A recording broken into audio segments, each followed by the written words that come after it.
Welcome to the Dairy Raid. Presented with over 20 years of coaching experience, the Dairy Raid provides commentary and analysis of the schemes, the players, and the coaches who create Wisconsin football's new identity. Now here's your host, Ryan Anderson. All right, here we go. Let's finish it up. Fourth quarter, Wisconsin versus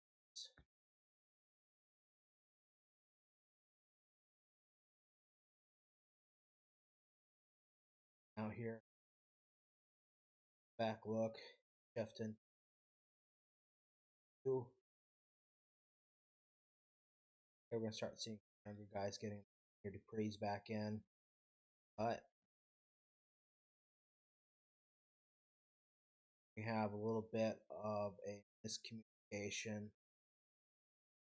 No, not a miscommunication. This is late in the game. Be handing this off. And yeah, but as you can see here, his eyes are a little field. Might be even being 37 for the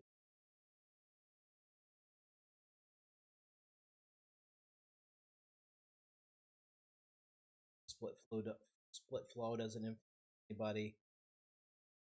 Nice little cut there by Dupree. Could he have kept it a little bit longer? I doubt it because he probably wouldn't see it. Right angle. I don't think he's gonna cut off of this. Sees a little bit of push back there. That's we want to cut. And the end does a pretty good job of squeezing.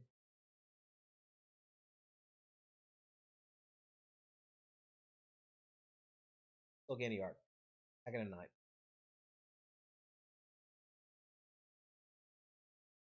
Exit motion. And it does what it's supposed to. A little bit of an influence. Or what we do is we're putting this guy right here in conflict. Now we're creating flat defenders. Cases like tell them they play down the middle. They can cover halves, but now make a conflict defender out of them. Now we give them all the way to the outside.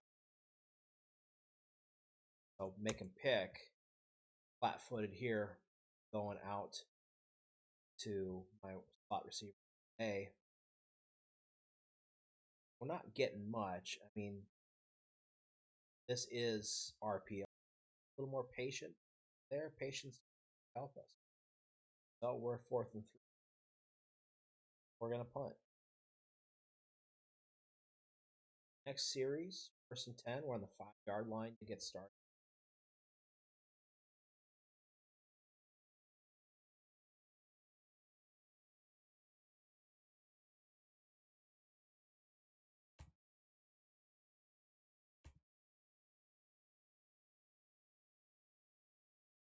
All right, leave that in.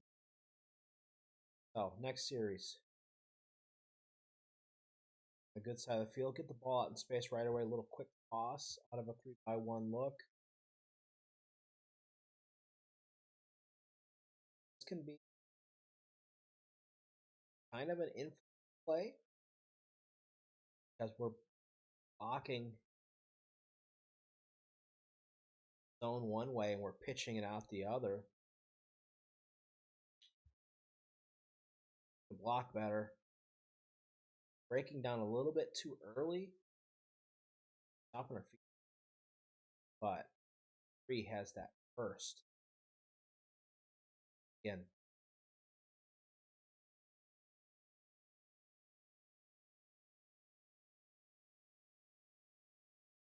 All right.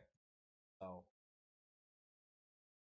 blocking one way, hoping to get a cross read, and we get that a little bit here. That pressure off the edge. I don't think that matters. And just attacks so quickly.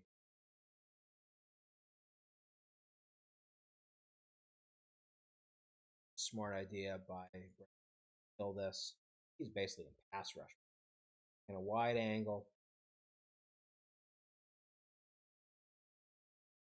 like we'd have cross fill on the backside, but it's the right idea to keep this.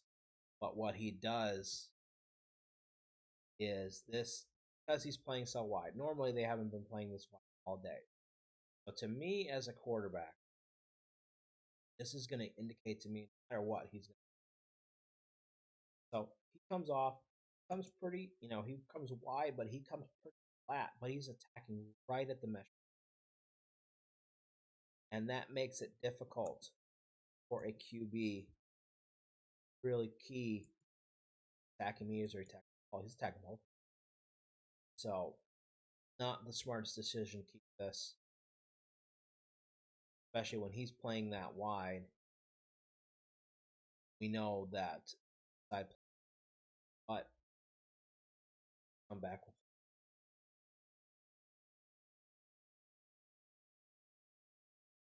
Go. 12 personnel.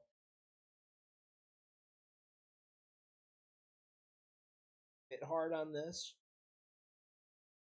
It's pretty basic inside zone.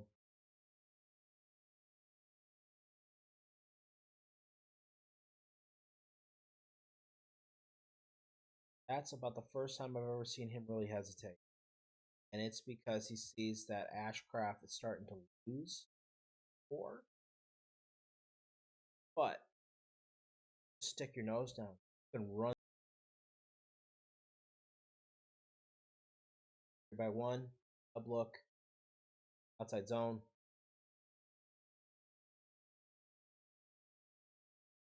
Push. What you're doing here is you're setting up the way that they're playing out here. Needs to squeeze all the way down here. And being that wide, I'm not trusting him being there. So as soon as 57 washes himself out right there, too wide, he's never going to come downhill there. He's going to hit right here. That opens up. Easy cut back. I mean, we're not maybe a little bit. It's hard to really criticize cut back that nets positive yards like this. But I think it's because get a little bit of pushback right here.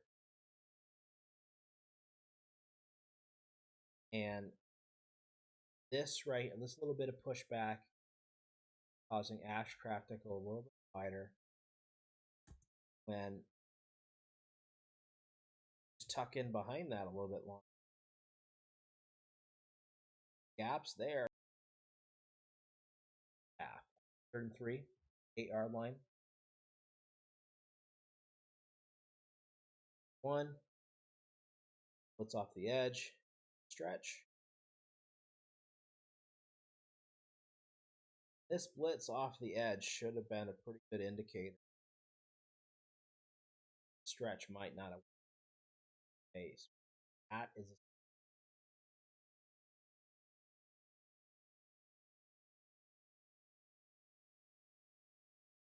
this edge defender coming pretty wide, and he squeezes really tightly. Backside cutoff, back is not there.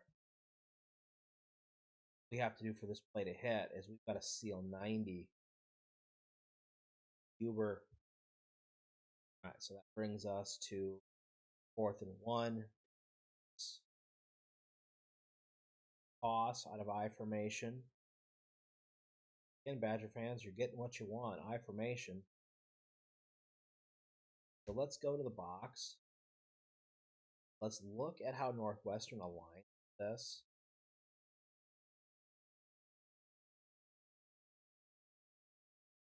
Another thing, not a huge fan of, bit slow. Big. Okay. We need a double team on a linebacker. And yeah.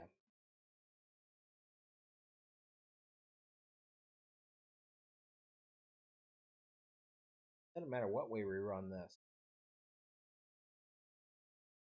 Cut blocks are too high. Don't hit that soft spot between the. But more importantly, if we run it this way, it's coming down to path of least resistance. And if you look how Northwestern aligns, I mean, they're pretty much balanced on. So, yes, if we went this way, we more space. Space is an issue. It's we got tracked down. But we're giving Badger fans what they wanted. I guarantee if this would have went right up the middle, it would have been. We're bodies for bodies here across the line. And we're going to have one of these three players being probably both. Because we're going to be body, body, body, body, body, body. There. Everyone's going to be body for body in the line. Fullback's going to fit on one. And so this is a situation. Part of me wants to believe the snarky side of Phil Longo is calling this right here. So I told you why this shit doesn't work. This is why I would run the same play out of a open formation. This is where the power of I formation doesn't work, because we're not going to win up the middle because we're going to be outnumbered, because the third level defenders are down in the box, meaning we have to account for them. We can't, because the defense outnumbers us because we worry about ball carrier and quarterback. So it's always going to be 11 on 9 in these. Then you want to rely on speed, being able to cut off backside, cut off a bunch of defenders, run to the edge, and we just lost. If we played in a formation that and the entire field, and maybe we don't want to be in it.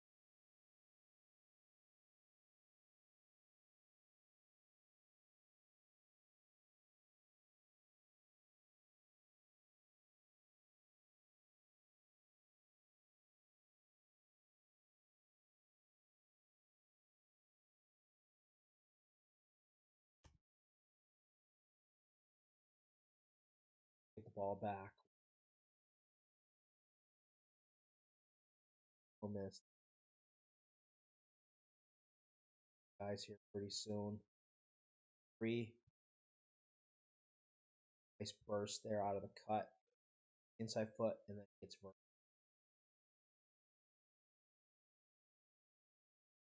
It is what it is. Little G lead. 3rd and 1. Okay, we're just grinding.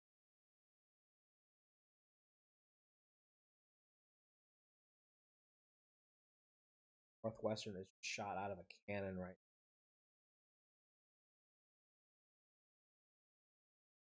All they are thinking, run. Their safeties who have been playing pretty good, pretty aggressive. This is a safety blitz all the way. What we're essentially doing here is they're going to blitz linebacker and the safety through the same gap. When one gets picked up, the other one comes. That's just great balance. Every play, he is that close to breaking one. Have these plays hit a little bit cleaner. I like seeing a lot of purple bodies on the ground, but he's so close to breaking one.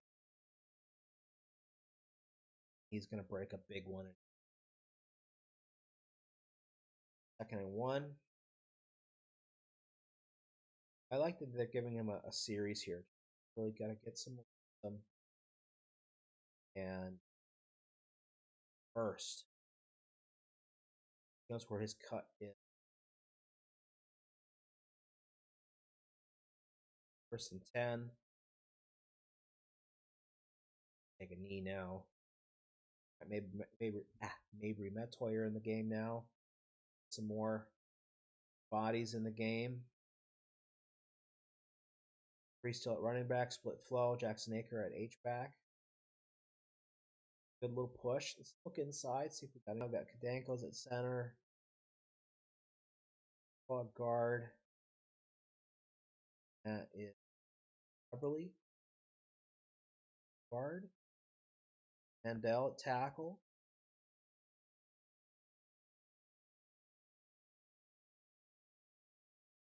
And if it wasn't for that little stumble where, like, push. And I think this is Kelly back in the game, gonna run his stretch. Oh, fire one.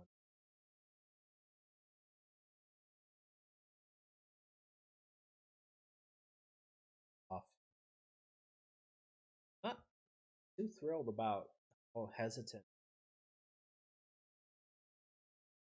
Not like him. But nice little carry. Alright, and that is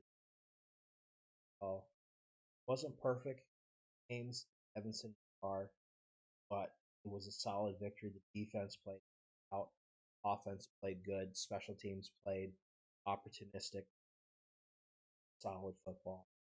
It's what you need. And now the Badgers,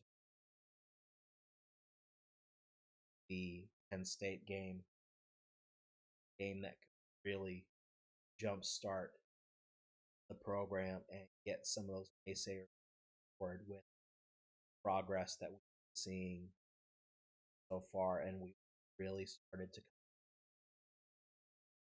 hope it carries into the States. That's it for Wisconsin versus Northwestern. Thank you for watching.